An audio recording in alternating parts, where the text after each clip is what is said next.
সাফা হচ্ছে একা থাকে আর বাকি সবাই হচ্ছে কাপল কাপল থাকে।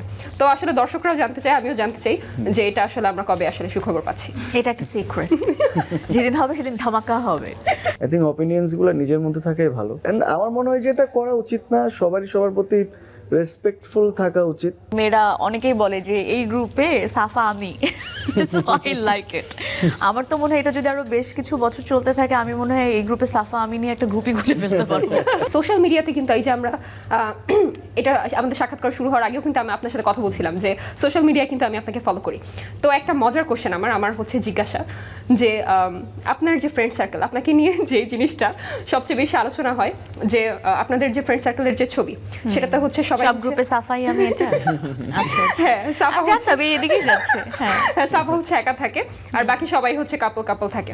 তো আসলে দর্শকরাও জানতে চায়, আমিও জানতে চাই যে এটা আসলে আমরা কবে আসলে সুখবর পাচ্ছি। এটা একটা সিক্রেট, যেদিন হবে সেদিন ধামাকা হবে।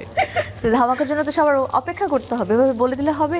আচ্ছা, এই যে মানুষ আপনার ভক্তরা এই যে আপনাকে নিয়ে এই মজাগুলো করে, এটা আপনার আসলে কেমন লাগে? আমার কাছে মনে হয় আমি যে কোনো হেলদি মজা খুবই এনজয় করি, আনটিল অর আনলেস এটা খুবই অফেন্সিভ হয়ে যায়। সো ওই যে আমার এটা খুবই ভালো লাগে যে মেয়েরা অনেকেই বলে যে এই গ্রুপে সাফা আমি, আই লাইক ইট। আমার তো মনে হয় এটা যদি আরো বেশ কিছু বছর চলতে থাকে, আমি মনে হয় এই গ্রুপে সাফা আমি নিয়ে একটা গ্রুপই খুলে ফেলতে পারবো। Everyone will join this group and we will meet এরকম অকেশনস এন্ড অল দ্যাট।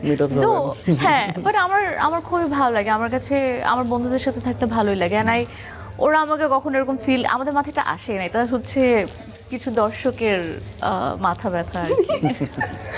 আচ্ছা, ওকে, পার্থর কাছ থেকেও শুনতে চাই আসলে এই যে সোশ্যাল মিডিয়ার ঠিক ট্রলিং না, আসলে সোশ্যাল মিডিয়ায় তার কথা নিয়ে মজা করা হয়, নিশ্চয়ই আপনাকে নিয়েও করা হয়, বা কিছু ফানি কমেন্টস পোস্টের নিচে, এগুলো আসলে কেমন, এগুলো নিয়ে আপনার ফিলিংস কি আসলে, যে এনজয় করেন নাকি আসলে সবসময় ভালো লাগে না? পজিটিভ জিনিস তো অফকোর্স এনজয় করি। অ্যান্ড যদি আর কি থাকে না যে আর কি, আই থিঙ্ক মানুষের সবারই কিছু না কিছু অপিনিয়ন্স থাকে। আই থিঙ্ক অপিনিয়ন্সগুলো নিজের মধ্যে থাকাই ভালো। অ্যান্ড আমার মনে হয় যে এটা করা উচিত না, সবারই সবার প্রতি রেসপেক্টফুল থাকা উচিত। থাকে না যে এখন থাকে না যে আমাদেরকে হয়তো অনেক বেশি স্ক্রিনে দেখে, এই জন্য হয়তো অনেক বলে, বা এটা অনেক কিউরিওসিটি থাকে, বলে অনেক কিছু বলে। হ্যাঁ, সো আলটিমেটলি আমি বলবো যে আর কি বাজে মন্তব্য না করাটাই উচিত, এক্ষেত্রে সবারই ভালো।